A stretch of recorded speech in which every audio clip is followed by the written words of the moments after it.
Show की शुरुआत करने से पहले मैं आपको यूपी के अमरोहा से आई एक तस्वीर दिखाना चाहता हूं। आज हर किसी को, चाहे वो कुत्तों से प्रेम करता हो और चाहे वो कुत्तों से नफरत करता हो या इसमें न्यूट्रल व्यू रखता हो, उसको ये तस्वीर जरूर देखनी चाहिए। ये तस्वीर आज की है, यूपी के अमरोहा से आई है। बल्कि मैं तो कहूंगा कि पीछे जरा इस तस्वीर को बिग वॉल पर दीजिए। मैं बिग वॉल पर जाना चाहता हूं और आपको तस्वीर यहां से दिखाना चाहता हूं। देखिए ये तस्वीर जरा ध्यान से देखिए। ये एक बच्चा, एक मासूम कैसे यूपी के अमरोहा में इस डॉग से अपने आप को, इस कुत्ते से अपने आप को बचाने की कोशिश कर रहा है। देखिए कैसे वो उस पर झपट पड़ता है। आप ध्यान से देखिए, ये आज की तस्वीर है जो अमरोहा से आई, और देखिए कैसे उसको गिरा देता है। ये तस्वीर देखिए आप, और इस तस्वीर को देखने के बाद आप जज कीजिए कि किसकी गलती है। ये तस्वीर जहां पर एक बच्चा चुपचाप जा रहा है, इधर से कुत्ता आता है और उसको किस तरह से केवल ना दबोच लेता है बल्कि सड़क पर गिरा देता है।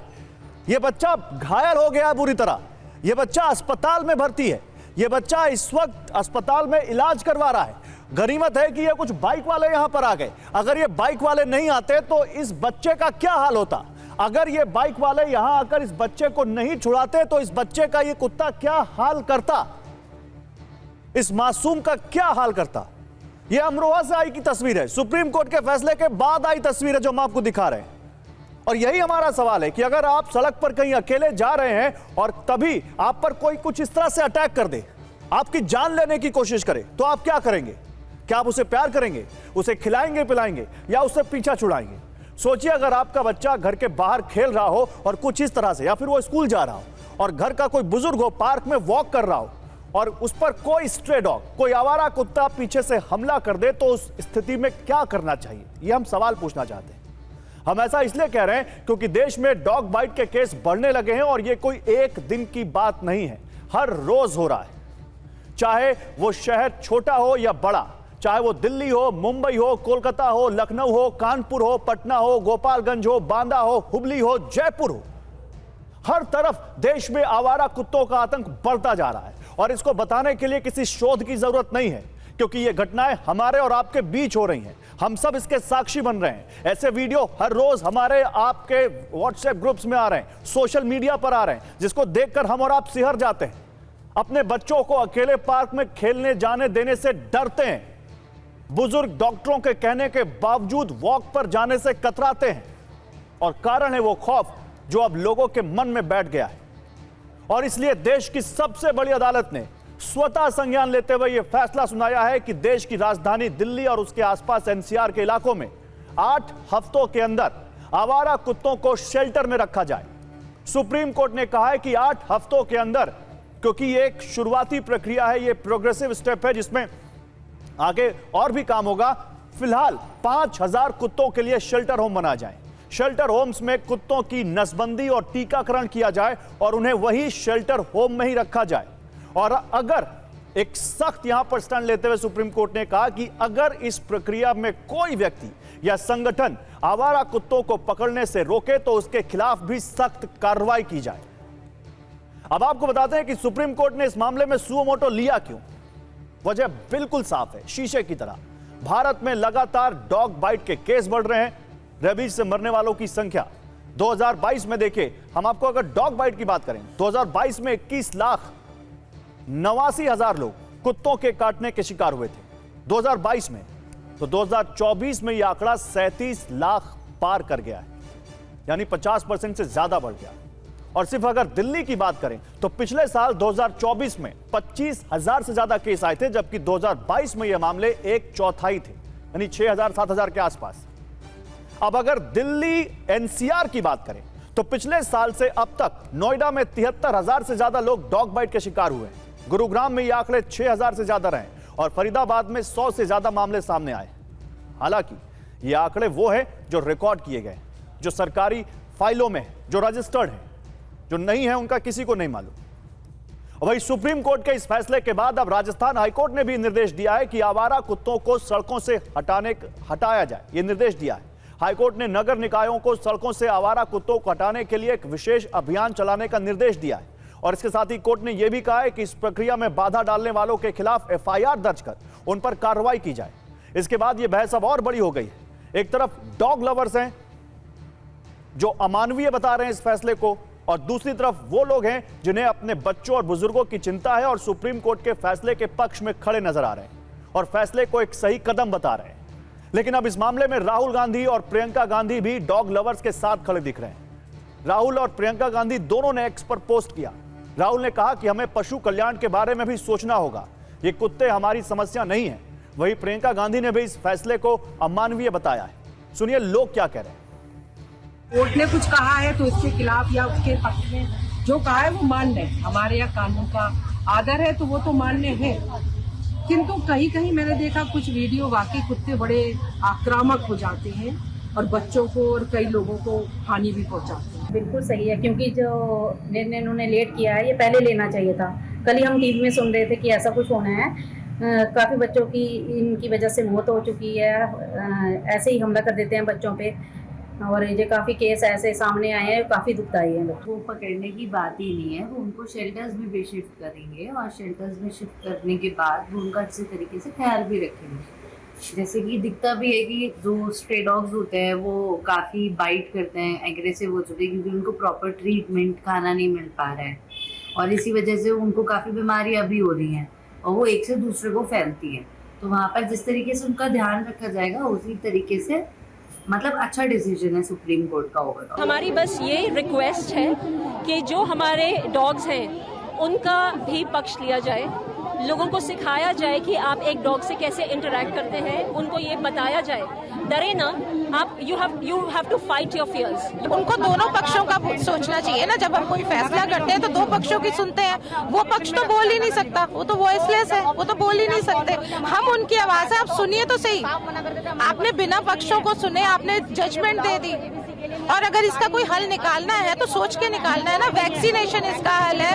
अगर डॉग बाइट्स की प्रॉब्लम है उसकी सोल्यूशन भी निकाला जा सकता है। सिंपल थिंग जैसे मैं कह रही थी, अगर आप एक इंसान मर्डर करता है, काफी सारे मर्डर्स होते हैं ना हमारे दिल्ली में, तो आप पूरी ह्यूमन नस्ल को तो जेल में नहीं डालेंगे। ये नहीं कहेंगे ना सारे ह्यूमंस ही ऐसे हैं, no. But if a dog bites, aggressive dogs को आप सेपरेट कर दो। तो दोनों पक्षों के अपने अपने तर्क हैं और देखिए इस पर बात करने के लिए मेरे साथ एक बड़ा पैनल भी होगा, लेकिन इस वक्त हमारे साथ एक बेहद खास मेहमान जुड़ रही हैं। मेरे साथ मेनका गांधी जी जुड़ रही हैं। इनका परिचय तो आप सब जानते हैं कि नेता हैं, पूर्व केंद्रीय मंत्री हैं, पॉलिटिशियन हैं, लेकिन इनका एक बहुत बड़ा परिचय एनिमल एक्टिविस्ट को लेकर भी है और आप संस्थापक हैं पीपल फॉर एनिमल्स की। इस वक्त हमारे साथ जुड़ चुकी है। मेनका जी बहुत स्वागत है आपका TV9 भारतवर्ष पर। धन्यवाद। मेनका जी देखिए, आप तो लंबे समय से बात उठाती हैं बेजुबानों को लेकर, लेकिन अब देश की सबसे बड़ी अदालत ने जो फैसला दिया है, मैंने देखा है आपके कुछ बयान, आप उसका विरोध कर रही हैं। आप कह रही हैं ऐसा नहीं होना चाहिए, जबकि साफ साफ सुप्रीम कोर्ट ये कह रहा है कि अब इनको शेल्टर में डाला जाए। शुरुआत दिल्ली NCR से हो रही है, 8 हफ्तों का वक्त दिया है, तो आप इसको सही क्यों नहीं मानती है मैम?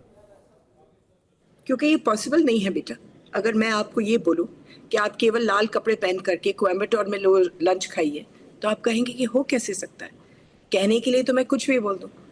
आपकी हमारी जो सुप्रीम कोर्ट है, उन्होंने बिना सोचे, बिना ज्ञान लगाए, बिना ध्यान लगाए, उन्होंने सो मोटो कह दिया कि सारे कुत्तों को उठाओ और उनको कमरों में बंद कर दो। कमरे हैं कहाँ बेटे? कमरे कहाँ हैं? आप 3 लाख कुत्तों को डालना चाहते हैं पाउंड्स में, या जो आप बोलते हैं शेल्टर्स में, ठीक है? आपके पास एक भी नहीं है फिलहाल, तो 3 लाख कुत्ते यानी कि 100 से ज्यादा आप नहीं डाल पाएंगे एक जगह में। तो आप बताइए कि 3000 जगह है आपके पास बनाने के लिए। आपके पास 15,000 करोड़ है बनाने के लिए। आपके आधा एकड़ का एक शेल्टर बनता है। आपके पास दिल्ली में 1500 एकड़ है जो आप कुत्तों को देंगे। आपके पास 5 करोड़ रुपए है हर हफ्ते उनको खाना खिलाने, जो इस वक्त मुफ्त में फीडर खिला रहे हैं। अब अगर स्टेट खिलाए तो आपकी और मेरे टैक्स पेयर्स मनी से 5 करोड़ रुपए हफ्ते का लगेगा। आपको 1.5 लाख लोगों को एम्प्लॉय करना पड़ेगा उनको ख्याल रखने के लिए। और वो बीमार हो जाए तो आपके पास कम से कम 200 वेट्स होने चाहिए। है आपके पास ये सब? अगर है तो खुशी से करिए, लेकिन मैं आपको बताती हूँ उसका नतीजा क्या होगा। आप 3 लाख कुत्तों को उठाएंगे, उनको बंद कर देंगे, कोई जेल में, पाउंड में, जो भी आप बोलते हैं, ठीक है? कोई जो नेचर है वो किसी नीश को खाली नहीं छोड़ती है।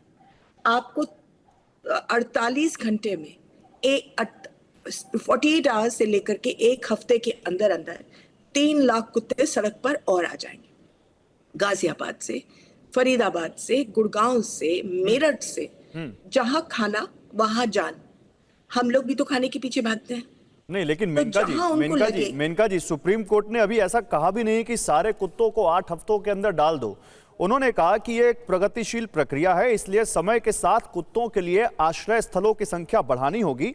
इसलिए स्टेट, एमसीडी, एनडीएमसी अगले 6 से 8 हफ्तों में 5000 कुत्तों के लिए आश्रय स्थलों का निर्माण शुरू करना चाहिए। यानी अभी उन्होंने 8 हफ्तों में 5000 कुत्तों का टारगेट दिया है। और दूसरा, दिल्ली के जो मुख्यमंत्री हैं उन्होंने भी कहा है कि हम सुप्रीम कोर्ट के बयान का पालन करेंगे और इस पर काम शुरू करेंगे। तो ये क्यों नहीं हो सकता? तो करके दिखाइए। आपको 5000 कुत्तों को रखना है तो बेटा आपको 50 शेल्टर्स खोलने होंगे, तो 50 शेल्टर्स खोलिए।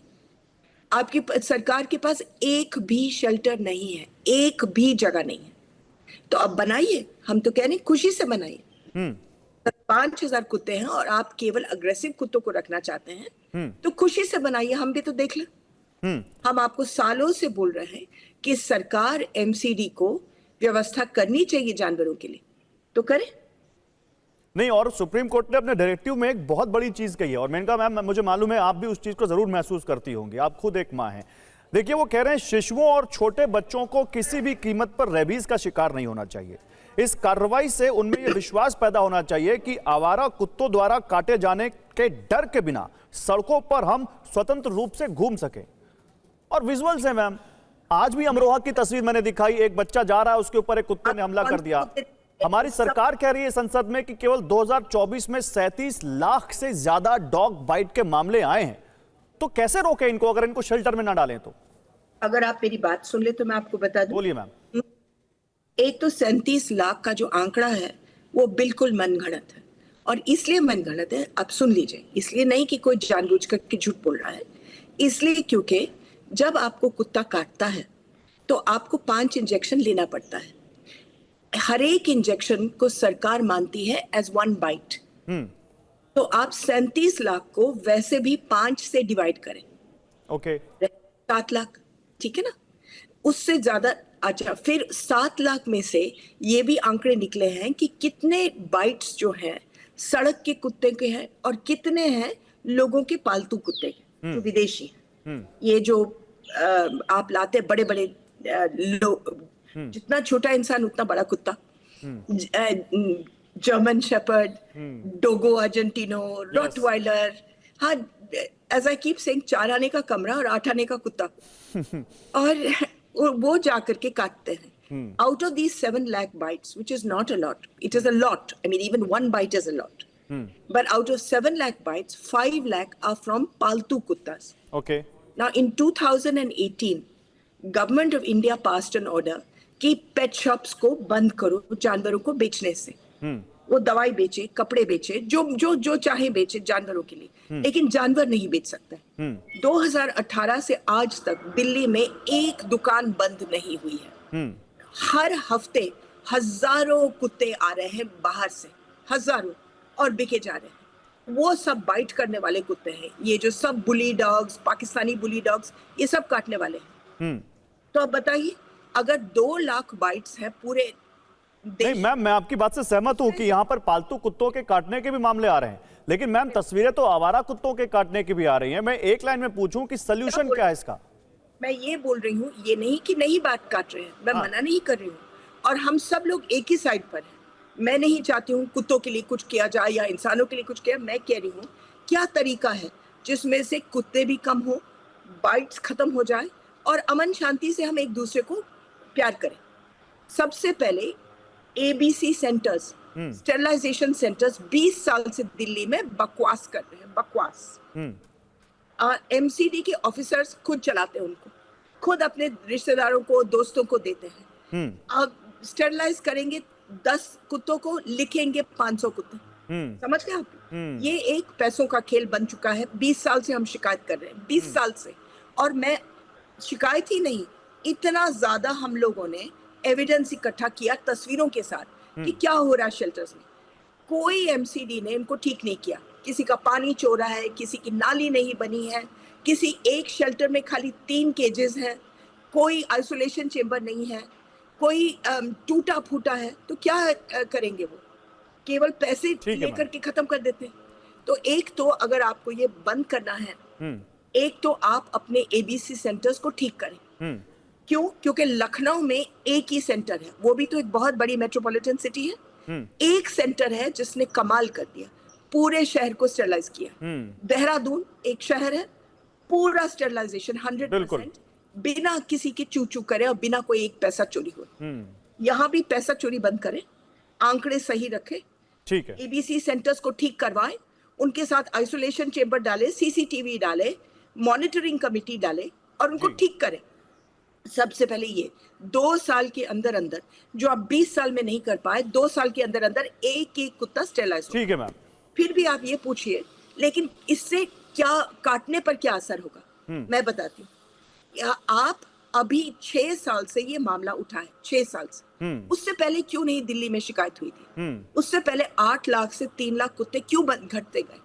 और इसलिए ये शिकायत उठी है क्योंकि 6 साल से एमसीडी और आरडब्ल्यूए दोनों मिल करके हमारे साथ छल कपट कर रहे हैं। वो रात को गाड़ियों को लाते हैं और अमीरों की कॉलोनी से पैसे देकर के कुत्ते उठाते हैं और किसी गरीब के यहाँ छोड़ आते हैं। गरीब स्लम्स में, middle class, lower middle class, इन सब की यहाँ देखिए हजारों कुत्ते हैं। सुबह उठते हैं तो 10 कुत्ते हैं, अगले दिन उठते हैं। बड़ी बात कह रही हैं आप मेनका जी, और मुझे लगता है कि इस पर भी बात होनी चाहिए। जो आपने कही है मैम, बड़ी बात कही है, मुझे लगता है इस पर भी बात जरूर होनी चाहिए। अपनी बात आप अगर चाहें तो मैम 10 सेकंड में कंप्लीट कर लें प्लीज। 2 मिनट। और मैं कह रही हूँ, रीलोकेशन जिस दिन आप बंद करेंगे आपके बाइट्स बंद हो जाएंगे। ओके। क्यों? क्योंकि कुत्ता जब मेरी कॉलोनी से आपकी कॉलोनी में फेंका जाएगा तो वो डरा हुआ है, मुश्किल में है, उसको नहीं मालूम खाना कहाँ है, क्या करता है, कोई उसको डंडा मार रहा है, कोई उसको भगा रहा है, तो वो काटेगा। और किसको काटेगा? बच्चे को काटेगा, बूढ़े को काटेगा, औरत को काटेगा। तो आपको बाइट्स बंद करना है, रीलोकेशन बंद करवाइए। ठीक है ma'am, thank you so much ma'am, thank you so much Maneka ji. आपका अपने वक्त हमें दिया और बताया कि इसका सोल्यूशन क्या है और क्या इसमें एक्चुअली प्रॉब्लम आ रही है। अब इस पर बात करने के लिए देखिए मेरे साथ एक पैनल भी है। मेरे साथ नीतीश बंका हैं, आप वकील हैं दिल्ली हाईकोर्ट के, आदित्य प्रताप हैं, आप लॉयर हैं, बॉम्बे हाईकोर्ट से जुड़े हुए हैं, संजय राणा हैं, आप यहाँ पर बीजेपी सपोर्टर, महिमा सिंह है कांग्रेस की प्रवक्ता, और सोनाली चोपड़ा हैं जो कि दिल्ली हाईकोर्ट की लॉयर हैं। आप सभी लोगों का स्वागत है। लेकिन शुरुआत मैं करता हूं महिमा सिंह आपसे। महिमा सिंह, सुप्रीम कोर्ट के फैसले को क्यों नहीं मान रही है कांग्रेस या कांग्रेस पार्टी के लीडर? जय हिंद। गौरव, आपने ऐसे कैसे कहा कि कांग्रेस पार्टी सुप्रीम कोर्ट के फैसले को नहीं मान रही है? अगर किसी फैसले में कोई त्रुटि होगी, क्योंकि सर्वोच्च न्यायालय में भी तो त्रुटि करने की गुंजाइश है या नहीं है, तो ऐसे में तो आप मान रहे हैं, तो आप मान रहे हैं कि यहाँ सुप्रीम कोर्ट का फैसला सही है? गौरव सुनिए ना, गौरव सुनिए, और आपने सवाल पूछा है, उसको मैं जिम्मेदारी से उसका जवाब दे। आपने मुझसे उल्टा पूछ लिया इसलिए मैंने बोला, वरना मैं नहीं बोलता। आप बोलिए। सुन लीजिए आप जो बात मैं बोल रही हूँ, क्योंकि देखिए आप जानते हैं, आप प्रोवोकेटिव तरीके से सवाल पूछेंगे, मैं उसका अपने अनुसार उत्तर दूंगी। अब सुन लीजिए आप उत्तर। ये जो फैसला है ये सामाजिक संवेदनाओं के भी खिलाफ है। ये जो फैसला है ये भारतीय संस्कृति के भी खिलाफ है। ये फैसला समाज को 2 भाग करने वाला फैसला है। मैं आपको उदाहरण से याद दिलाती हूँ, कुछ समय पहले सर्वोच्च न्यायालय का एक फैसला आया था कि हाईवे के साथ साथ जितने भी शराब के ठेके हैं उन्हें हटा दिया जाए, और उसके बाद बड़ी ड्राइव चली और वो हटा दिए गए। मैं तो दिल्ली से चंडीगढ़ अक्सर जाती हूँ और मैं आपको बता सकती हूँ वो ठेके आज उससे कई गुना ज्यादा शानो शौकत के साथ खड़े हुए हैं, और आपको गाड़ियां रोक रोक कर युवक शाम में हाईवे पर शराब पीते हुए मिल जाएंगे। किसी समस्या का समाधान इस तरीके की बिना सोची समझी मैसिव ड्राइव से नहीं होता है। जब अभी तमाम बातें मेनका जी ने कही, जिसमें ये सारी बातें शामिल है, शेल्टर कहाँ है, शेल्टर में जो काम करेगा वो स्टाफ कहाँ है, बजट कहाँ है, वो तो भाजपा की नेता है, वो ये बात कह रही हैं। आप कह रहे हैं कि कांग्रेस सपोर्ट नहीं कर रही।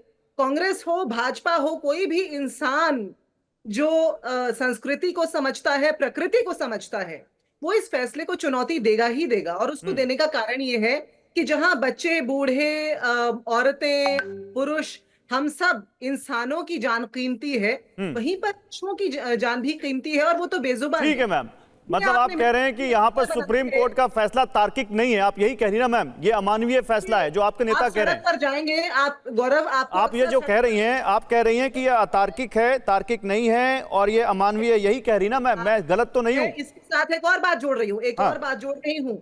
आपने कुछ तस्वीरें दिखाई जिसमें कुत्ते बच्चों को काट रहे हैं, कुछ तस्वीरें वो भी दिखाइए जो हमें रोज दिखती हैं अमूमन। कुछ बच्चे लाठी से, छड़ी से, पत्थरों से कुत्तों को, पिल्लों को छेड़ रहे हैं। वो तस्वीरें भी दिखाइए जहां पर रोज तरह तरह के जानवर गाड़ियों के नीचे आकर के मर रहे हैं। तो मतलब जितने लोगों को कुत्तों ने काटा वो सब कुत्तों को छेड़ रहे थे मैम? वो सब कुत्तों को छेड़ रहे थे? वो बच्चे जो पार्क में घूम रहे थे, खेल रहे थे, उनको कुत्तों ने काटा तो उस बच्चे ने मारा तभी उस कुत्ते ने उसको काटा, आप ये कह रही हैं? नहीं, एक मिनट, वो भी एक तस्वीर, मैंने आपसे कहा वो तस्वीर भी दिखाइए। गलती एक की होती है, भुगतता पूरा समाज है। मैम तस्वीर, मैम लोग हैं, उनके खिलाफ कानून है, उनके खिलाफ एक्शन लेने के लिए इस देश में कानून है, ऐसा तो नहीं कि कानून नहीं है। अब अमरोहा में जो तस्वीर आई थी, उसमें क्या कुत्ते को बच्चे ने छेड़ा? नहीं छेड़ा। मेरे साथ संजय राणा, मैं आता हूं, अभी और भी पैनलिस्ट है, मुझे लगता है अभी समय, क्योंकि देखिए समय की सीमा होती है टीवी में, इसलिए आप दूसरे पैनलिस्ट के पास जाऊंगा मैं। संजय राणा, आपका क्या तर्क है इस पर? महिमा जी जो कह रही हैं, आप सहमत हैं उससे?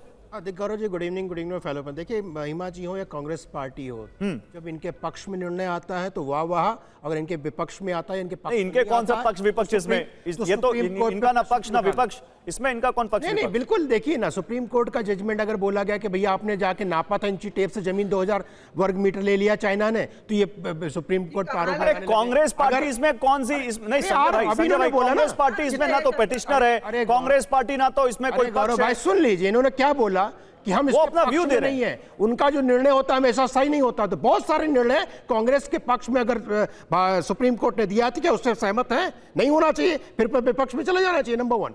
नंबर 2, गौरव अगर बात करते हैं हम तो कहते हैं, देखिए नहीं, एक मिनट, इसी पर रहते हैं, अभी इसी पर रहते हैं। आपके नेताओं ने क्या सुप्रीम कोर्ट के फैसले से असहमति नहीं जताई है? नहीं जताइए तो बताइए। असहमति जता देना एक अलग सुप्रीम कोर्ट के फैसलों पर सवाल नहीं उठाया तो बता दीजिए। ये बताइए, मैं आपको उदाहरण के साथ बता देता हूं। बोल देना नहीं गौरव, ये बोल देना कि सुप्रीम कोर्ट का फैसला ऐसा ही आ गया, कैसे दे दिया, ये गलत है। हम किसने बोल दिया ऐसे दे दिया?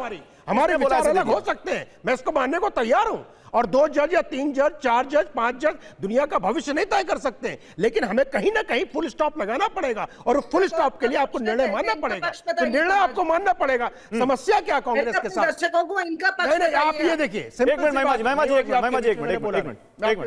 बोलिए संजय, बोलिए। सिंपल सी बात है, हम कहते हैं अगर सुप्रीम कोर्ट ने कोई निर्णय दिया है तो उसको सोच समझ के दिया होगा, उसको पालन करने में क्या तकलीफ हो रही है? हम बोलते हैं अगर जितने भी हितैषी, चाहे मेनका गांधी हो या दूसरे हितैषी हैं, आप जब बोलते हैं वैक्सीनेशन नहीं हुआ, उनके वैक्सीनेशन है, आप इतने दिन से पेटा और नेटा चला रहे हो। सवाल इसलिए है ना, मैं बताता हूं क्या तकलीफ है, मैं बताता हूं। सुप्रीम कोर्ट का यह फैसला इस तरह से नहीं आता अगर हमारी सिविक संस्थाओं ने सही से काम किया होता। ये कई जानकार कह रहे हैं, सुनिए, अगर सुनिए, देश में 2003 में एक रूल बनाया गया था, एनिमल बर्थ कंट्रोल रूल, जिसको एबीसी रूल कहते हैं। अगर उनका सही से पालन कराया गया होता, अगर कुत्तों को जो रखरखाव करने वाली सिविक संस्थाएं सही से काम कर रही होती, तो शायद आज ये नौबत नहीं आती जो अभी मेनका जी बोल के गई हैं। आपकी पार्टी से जुड़ी हुई एक शेल्टर होम नहीं दिल्ली में, ना कोई व्यवस्था कुत्तों को वहां रखने की। ये बताइए, छोटा सा कानून की बातें हो रही हैं, बताइए कि मर्डर, सबको पता मर्डर करने के बाद जेल होता है, क्या मर्डर करना बंद हो गया? ये बताइए, सबको पता उसके इसमें सजा मिल सकती है, लेकिन क्या बंद हो गया? फिर भी हो रहा है। देखिए, कानून का कहीं ना कहीं आपको पालन करना पड़ेगा। मतलब सरकारों की कोई जिम्मेदारी, वो आदेश है, सरकार की कोई जिम्मेदारी नहीं। बिल्कुल जिम्मेवारी है। ये बताइए, अपने देश में अगर जिम्मेवारी है तो उसको पालन करने में क्यों रुकावटें आ रही हैं? हम बोलते हैं कि अगर दिल्ली में आदेश हो गया है तो दिल्ली की सरकार हो, चाहे सेंटर की हो, चाहे स्टेट की हो, उसको पालन करना चाहिए। अब पालन करने में प्रश्न चिन्ह उठाने लग रहे गौरव भाई, ये बताइए। ठीक है, सोनाली चोपड़ा, ओके, सोनाली चोपड़ा लॉयर तो है, साथ ही साथ एनिमल एक्टिविस्ट भी हैं। छोटा रखेंगे, गौरव भाई, ये सोनाली चोपड़ा हमारे साथ लॉयर भी हैं और वो एनिमल एक्टिविस्ट भी है। सोनाली, आप इनके तर्क से बिल्कुल सहमत हैं कि सुप्रीम कोर्ट ने कहा है तो पालन होना चाहिए? बिल्कुल नहीं, बिल्कुल नहीं। आप मेरे को बताइए, कानून आज क्या है, ये सबसे बड़ा सवाल है। और आज जैसे हम बात कर रहे हैं, कानून एबीसी रूल्स 2023 है। ये एक जजमेंट आई है जिसने ये बोला है कि इग्नोर कर दो कानून को, और ये तरीका है जो हम अब से करेंगे। क्या ये कानूनी तरीके से सही है?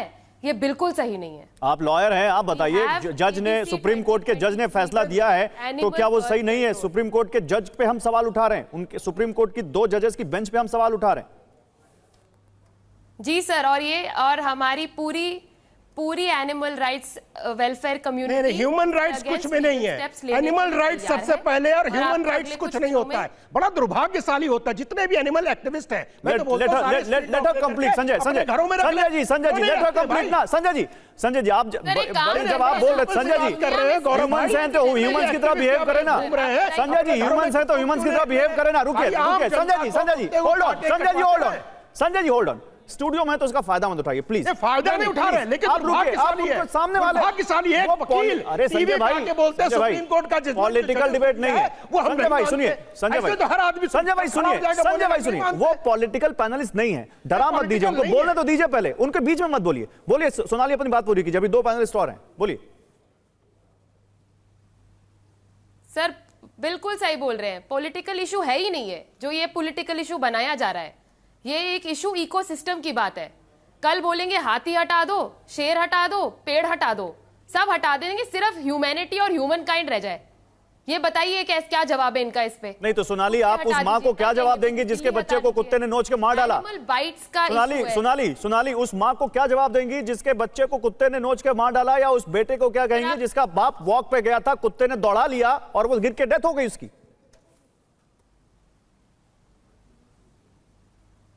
सर जिस इशू की बात, जिस रिपोर्ट पे हमने सुओ मोटो कॉग्निजेंस लिया है सुप्रीम कोर्ट ने, उस रिपोर्ट की कॉज ऑफ डेथ क्या आज तक ऑफिशियली ब्रेन बायोप्सी करके रेबीज किसी ने पता करके बताया है? Sir brain biopsy is the only way to diagnose rabies.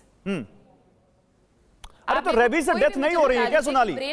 Rabies से, अच्छा मैं नीतीश के पास जाऊंगा। ओके नीतीश एक मिनट, संजय भाई अभी नहीं, संजय भाई अभी जब टर्न आएगा तब बोलेंगे आप। नीतीश अब देखिए यहाँ पे फिर तो वही बात आ गई कि ह्यूमन के सारे राइट है, एनिमल का कोई राइट नहीं। बोलिए नीतीश, आप भी दिल्ली हाईकोर्ट से जुड़े हुए हैं, बोलिए। गौरव जी, मैं सीधा बता रहा हूं कि ऑनरेबल सुप्रीम कोर्ट ने सारे तथ्यों को देखकर ही डिसीजन दिया है। अब ये कह रहे हैं एनिमल बर्थ कंट्रोल रूल्स हैं, ये है वो है, कुछ भी इंप्लीमेंट नहीं हुआ, तभी ये जजमेंट लाया गया।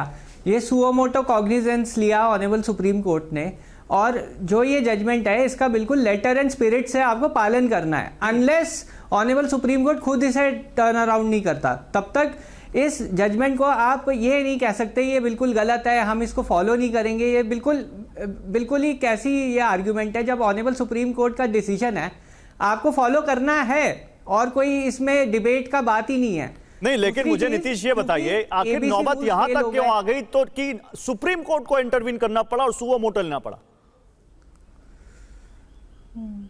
देखिए, इतने डॉग्स बाइट्स के इंसिडेंट्स हो रहे हैं और कोई जो है इस पे सरकार फेल हो गई है, सरकार फेल हो गई, RWS फेल हो गए, ABC रूल्स फेल हो गए।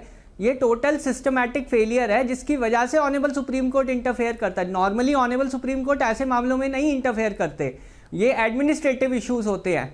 ये एक तरीके से एक अनरिटन, आप ये कह लीजिए कि एक जो होता है दरार होती है। सुप्रीम कोर्ट कभी भी एग्जीक्यूटिव एक्शंस में ऐसे नहीं इंटरफेयर करते, एडमिनिस्ट्रेटिव एक्शंस या सरकार के नहीं। लेकिन कुछ लोग ये कह रहे हैं कि ब्लैंकेट बैन आप कैसे लगा सकते हैं? आदित्य, कुछ लोगों का तर्क है कि जैसे उन्होंने अभी एक बाइट चलाई। नीतीश में आ रहा हूं, आदित्य के पास जाऊंगा। आदित्य, अभी एक बाइट चलाई जिन्होंने कहा कि मर्डर अगर कोई एक करता है तो क्या पूरी ह्यूमैनिटी पर अब उसको जेल में डाल देंगे क्या?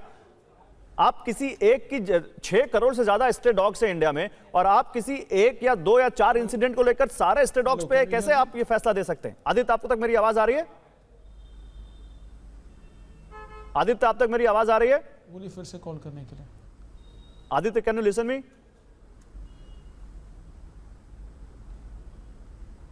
चलिए आदित्य तक हम जाएंगे। नीतीश, आप ही अगर इसका जवाब दे सके तो, मर्डर कोई एक करता है तो क्या हम सबको जेल में डाल देते हैं क्या? देखिए गौरव जी, ऐसा है, अभी ये फेज वाइज इंप्लीमेंटेशन के लिए बोला है ऑनरेबल सुप्रीम कोर्ट ने। ऐसा नहीं बोला कि 3 लाख के 3 लाख कुत्तों को आप सीधा डाल दीजिए शेल्टर होम्स में, क्योंकि वो पॉसिबल भी नहीं है। फेज वाइज ये पॉसिबल है कि कुछ इनिशिएटिव जो है सरकार ले। अगर सरकार फेज वाइज में तो आप 3 लाख से ज्यादा कुत्तों को डालेंगे ना भाई। फेज वाइज भी आप ये तो कह नहीं रहे कि इस कुत्ते को, इसमें कोई ऐसी कैटेगरी तो बताई नहीं है कि ये अग्रेसिव है, ये नॉन अग्रेसिव है, या किस कुत्ते को देख के ऐसा कौन सा टेस्ट आप कर लेंगे जिसे जान लेंगे कि आज नहीं काट रहा है, कल काट लेगा? तो आप करेंगे तो सबके साथ ही दिल्ली एनसीआर में सारे कुत्तों के साथ?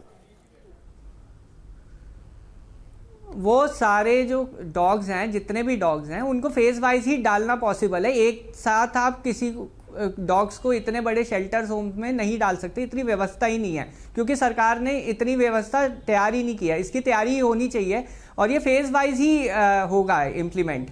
नहीं, मैं तो कुछ और पूछ रहा हूं। मैं आदित्य अगर जुड़ गए हो तो उनको बताइए पीसीआर। आदित्य, मेरी आवाज आ रही है आप तक अब? हेलो। हाँ, सुन पा रहे हैं आप मुझे? हेलो जी।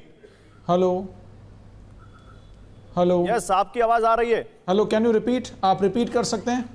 बिल्कुल आदित्य, मुझे यस, फिर से अपना क्वेश्चन दोहराइए। मेरा सवाल ये आदित्य कि लोग ये कह रहे हैं जो इस फैसले के खिलाफ हैं, डॉग लवर्स, एनिमल एक्टिविस्ट, कि भाई आप एक मर्डर की सजा सारे ह्यूमंस को तो नहीं देते, तो एक या कुछ चंक में कुछ स्ट्रे डॉग्स ने अगर डॉग बाइट किया तो आप सबको क्यों शेल्टर में डाल रहे हैं? ये क्या बात हुई?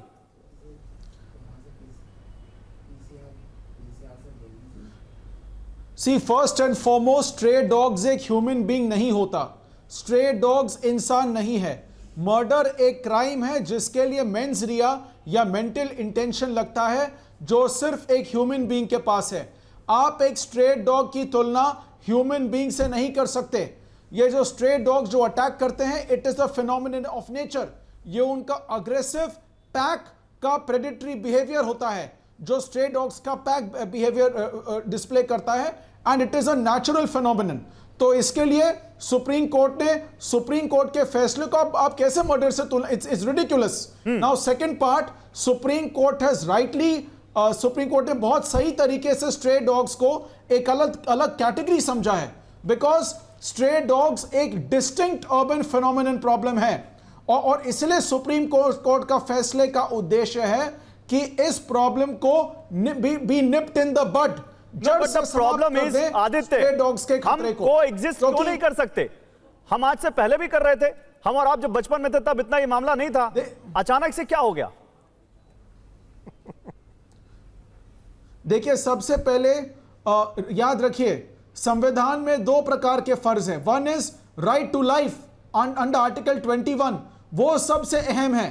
बात बड़ी सीधी है कि ये स्ट्रे डॉग्स के अटैक्स आइसोलेटेड इंसिडेंट्स नहीं है, वो एक रिकरिंग प्रॉब्लम है, और इसीलिए सुप्रीम कोर्ट ने कड़ा फैसला लिया है। दूसरा, ये अगर आप कोएग्जिस्टेंस की बात करें तो यहां पे मैं वकालत की बात नहीं करूंगा। फैक्ट रिमेन्स कि अगर स्ट्रे डॉग्स के एक या दो कम मात्रा में होते और उनका एक इकोसिस्टम होता तो शायद प्रॉब्लम नहीं होती।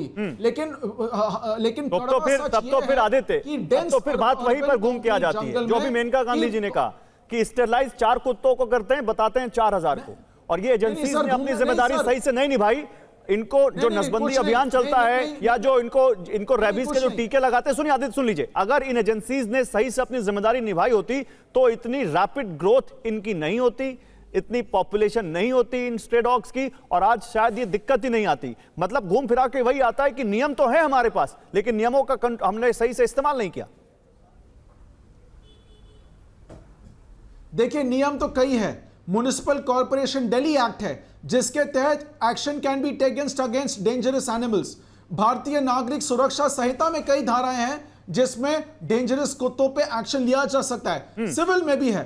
नाउ क्या है कि जब सरकारी एजेंसी इतने दिनों में एक पॉपुलेशन कंट्रोल अभियान कर नहीं पाए। देखिए, सिर्फ नक्शबंदी करने से पॉपुलेशन कंट्रोल नहीं होता, फिजिकल रिलोकेशंस भी जरूरी होते हैं। नाउ जहां तक सुप्रीम कोर्ट का फैसला है, supreme court has stepped into the field जब सारी सरकारी एजेंसियां नाकाम रही हैं। नाउ जाहिर सी बात है, that's the point. Supreme court को इंटरवीन तब करना पड़ा जब सारी एजेंसियां नाकाम रही, महिमा जी। लेकिन अब पानी सिर के पार जा रहा है, और अभी तो यहां पर सर्जरी करना ही होगा, दवाई से तो इलाज नहीं हो पाएगा। तो यहां पर ये क्या वो सर्जरी है जो सुप्रीम कोर्ट ने की है? It is called in English, एक minute, Mahima ji, tiger to patrol the streets. Mahima ji, गौरव, देखिए, एक तो यहाँ पर सभी पहलुओं को सुन के एक बात निकल के आई कि सिस्टेमिक फेलियर है। तो सिस्टेमिक फेलियर है तो सिस्टम को सजा मिलनी चाहिए थी, ये बेजुबान कुत्तों को सजा क्यों मिल रही है? दूसरी बात, ये तो शुक्र है कि वो जब चूहों ने एटीएम के नोट चबा डाले थे तो सर्वोच्च न्यायालय ने ये फैसला नहीं दे दिया कि चूहों को जेल में डाल दिया जाए। कल ये कबूतर होंगे, आप देखते हैं कबूतरों को दिल्ली में कितना दाना दिया जाता है और जगह जगह कबूतरों की जनसंख्या बहुत ज्यादा बढ़ने लगी है। कल ये कहेंगे कबूतर बहुत गंद मचा रहे हैं, कबूतरों को ही मार डालो या पेड़ ही उठो। लेकिन महिमा जी, आप ही की पार्टी ये मांग उठा रही है। महिमा जी, आप ही की पार्टी ने ये डिमांड की थी संसद में कि इन कुत्तों की समस्या से निपटा जाए। आप ही की पार्टी ने डिमांड की थी। निपटा जाए। सुनिए गौरव, एक बात सुनिए, आज आप ये देखिए फुटपाथ पे रहने वाले स्ट्रे ह्यूमंस की संख्या कितनी है। कल ये सरकार क्या गरीबी के कारण बाहर रह रहे लोगों को भी कल सर्वोच्च न्यायालय कह देगा इनको भी सबको उठा करके कहीं। मैं काम करता हूं, आप शायद मेरी बात समझ नहीं पा रही। मैं एक बार आपको वो बाइट सुनाना चाहता हूं। कार्ति चिदम्बरम जो कि आपकी पार्टी के नेता है, उन्होंने संसद में बात उठाई थी। एक बार सुनाइए पीसीआर क्या कहा था उन्होंने। Sir, in Chennai, one dog bit 29 people and they were all had to be hospitalized because after testing it was found that the dog had rabies. In Ahmedabad, an industrialist who went for a walk in the morning, Parag Desai, was chased by a pack of dogs and in panic he fell down and hurt himself. Put the demand now, please. So the demand, sir, is the Ministry of Animal Husbandry or the Ministry of Health do not take responsibility for this. The local bodies do not have the funds or the expertise to implement the ABC rules, which is the animal birth control rules, which means that you have to catch the dog, vaccinate it, mutilate it. So I'm requesting through you, the Prime Minister constitutes a national task force and to fund it and to deal with this problem. बताइए ma'am, क्या कहना? आपकी party तो कह रही है कि ये एक बहुत बड़ी समस्या है और इससे डील करना चाहिए।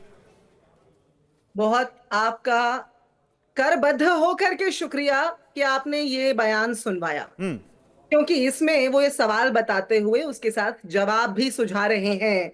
उस जवाब को अगर 2024 की इस स्टेटमेंट के बाद सरकार ने लागू किया होता और वो जो एबीसी क्लिनिक्स जो कांग्रेस के दौर में बना करके छोड़े गए हैं उनको उनका क्रियान्वयन कर दिया होता, तो आज सर्वोच्च न्यायालय को ये सुओमोटो कॉग्निजेंस लेने के बजाय शायद ऐसा एसआईआर की ले लेता, सुओमोटो कॉग्निजेंस या वोट चोरी की ले लेता। आज सर्वोच्च न्यायालय को वोट चोरी को अरे तो किया ना, सुप्रीम कोर्ट ने इस फैसले को से निपटने का ही तो फैसला किया। मैम संजय राणा कुछ कह रहे हैं, आपकी बात का जवाब देना चाह रहे हैं। संजय राणा जल्दी, संजय राणा जल्दी। इनसे पहले पूछिए इनका पक्ष क्या है। कांग्रेस और कांग्रेस नेताओं की आदत है यू टर्न लेने की। इनके बड़े बड़े नेता जाके माफी मांग लेते हैं, बाहर कुछ और बोलते हैं, तो कांग्रेस पे विश्वास नहीं करना। इन्होंने बोला कि भाई सिस्टम का फेलियर है, सिस्टम का फेलियर है। मैडम सुन लीजिए, मैडम इतना परेशान मत होइए, व्याकुल भारत नहीं। कौन से पक्ष का प्रतिनिधित्व कर? आप ये बताइए इतना व्याकुल आप मुद्दे पर आइए, संजय मुद्दे पर आइए, संजय मुद्दे पर आइए। शांतिपूर्वक कांग्रेस की पार्टी नहीं, संजय कांग्रेस के ऊपर निशाना साधने से पहले सुनिए, कांग्रेस पर निशाना साधने से पहले आप अपनी पार्टी को क्यों नहीं बोलते? खराब है। केंद्र में सरकार किसकी है? अरे आ रहा हूँ, दिल्ली में सरकार किसकी है? सर आ रहा हूँ, 2 मिनट दीजिए। देश के ज्यादातर राज्यों में सरकारें किसकी हैं? अरे सुन तो लो सर, आपने बोला सिस्टम खराब है। देश में 65 तक राज करने वाली पार्टी कौन थी? आज से कुछ महीने पहले दिल्ली में राज करने वाली नहीं, कौन सी पार्टी थी? तो दोनों को उठा के जेल में भेज देना चाहिए। हम बोलते हैं कांग्रेस के शीर्ष नेता को भेजना चाहिए, केजरीवाल जी को भेजना चाहिए, क्योंकि दिल्ली में समस्या तो उनकी वजह से बनी है। तो समस्या यहाँ पे है। एक मिनट संजय, कांग्रेस 11 साल से केंद्र में किसकी सरकार है? संजय जी सवाल सुनिए, ऐसा नहीं, ऐसा मत बोल। 11 साल से केंद्र में किसकी सरकार है? नहीं, 11 साल से एनिमल हस्बेंड्री डिपार्टमेंट किसके पास है? दिल्ली का दिल्ली में एमसीडी पे किसका राज था? पिछले 1 साल से एमसीडी किसके अंडर में आ रही है ये बताइए। दिल्ली अभी एमसीडी का मेयर किस पार्टी का है? अगर वहां पे अभी एमसीडी नहीं, तो अभी एक मिनट, अच्छा ओके संजय, अभी एमसीडी का मेयर किस पार्टी का और कितने दिन से? बताइए क्या किया आप लोगों ने स्टेट ऑफ से? बताइए। हम मानते हैं 1 दिन से रिस्पांसिबिलिटी है कि नहीं है, और ये बताइए अगर गलतियां कहीं हुई है तो त्रुटियों को ठीक नहीं किया जाएगा, उसको ठीक करने तो आपने कहां ठीक किया? ये तो सुप्रीम कोर्ट ने डंडा चलाया। बैठ जाएंगे। आपने क्या किया? ये तो सुप्रीम कोर्ट ने डंडा चलाया है। नहीं किया। आपने क्या किया? तो सुप्रीम कोर्ट ने डंडा चलाया, तब आप कह रहे हैं कि हम पालन करेंगे। मैडम ने कहा कि आदमी जो फुटपाथ पे बैठते हैं उनके लिए कुछ नहीं बनाया। जिस पार्टी की सरकार ने 1998 तक एक एम्स बना पाई थी, एक एम्स, देश में एम्स की कमी थी, अस्पतालों की कमी थी, वो पार्टी हमसे हम लोग बोल रही है कि भैया आप शेल्टर होम खोल दो। अरे आपने अगर अपने समय में काम किया होता नहीं तो इस समस्या को ले जाइए आप भी भाई 1950 की वजह से समस्या जिम्मेदार है। ठीक है, ओके, थैंक यू, समझ में आ गया, थैंक यू, बहुत शुक्रिया आप सभी का बहुत शुक्रिया। अड़ी में बस इतना ही। देखिए, एक समस्या है, सामने दिख रही है, समस्या बहुत बड़ी हो गई तो सुप्रीम कोर्ट ने सुओ मोटो लिया, लेकिन समस्या यहां तक पहुंची क्यों, यह भी तो सोचना पड़ेगा।